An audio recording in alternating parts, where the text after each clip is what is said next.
আমি বলেছিলাম যে আজকে আমি কৃষ্ণকালী মায়ের মন্দিরে আসব 27শে এপ্রিল 13ই বৈশাখ মায়ের মন্দিরে। নমস্কার বন্ধুরা, আজকে কৃষ্ণকালী মায়ের স্নানযাত্রার সেকেন্ড পার্ট নিয়ে চলে এসেছি।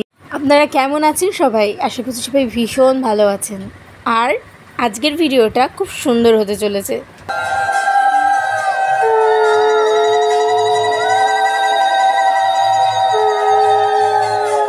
কৃষ্ণকালী মাকে দুধের জলে স্নান করিয়ে এখন মঙ্গলা মা নিজেই স্নান করলেন দুধের জলে। এরপরে কৃষ্ণকালী মাকে সুন্দর করে মা মুছিয়ে দিচ্ছেন, কারণ মা তো বাচ্চা রূপে পূজিত হয়, তাই মাকে কতটা আদর করে যত্ন করে মঙ্গলা মা মুছিয়ে দিচ্ছেন একবার দেখুন, মনটা ভরে যাচ্ছে দেখে। আর এত সামনে থেকে মাকে দেখার সৌভাগ্য এই প্রথমবারই আমার হয়েছে। তবে এই ভিডিওটা খুব স্পেশালি হতে চলেছে, তাই আমি সেকেন্ড পার্টে নিয়ে এসেছি। তাই সকলে মন দিয়ে ভিডিওটি দেখুন।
बाजिए शाम चले साथे साथे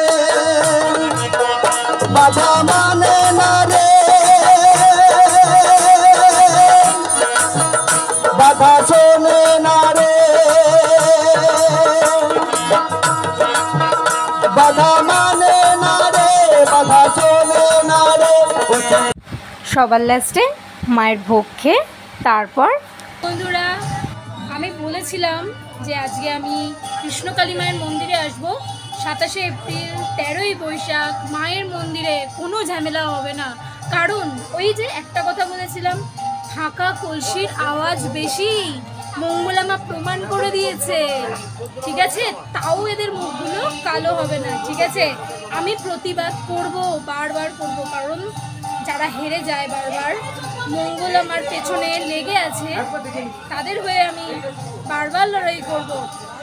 চলো বন্ধুরা, আজকের মতো আমি এবার মায়ের মন্দির থেকে বিদায় নেব, কারণ আমাকেও ফিরতে হবে, ট্রেন আসার সময় হয়ে গেছে। বর্ধমান থেকে আমি ট্রেন ধরবো, তো আমার বাড়ি যেতে প্রায় রাত 9:30 বেজে যাবে। তোমরা জানো আমার বাড়ি ফিরতে অনেক দেরি হয়, এখান থেকে 4-5 ঘন্টা লাগে। তো টাটা সকলকে।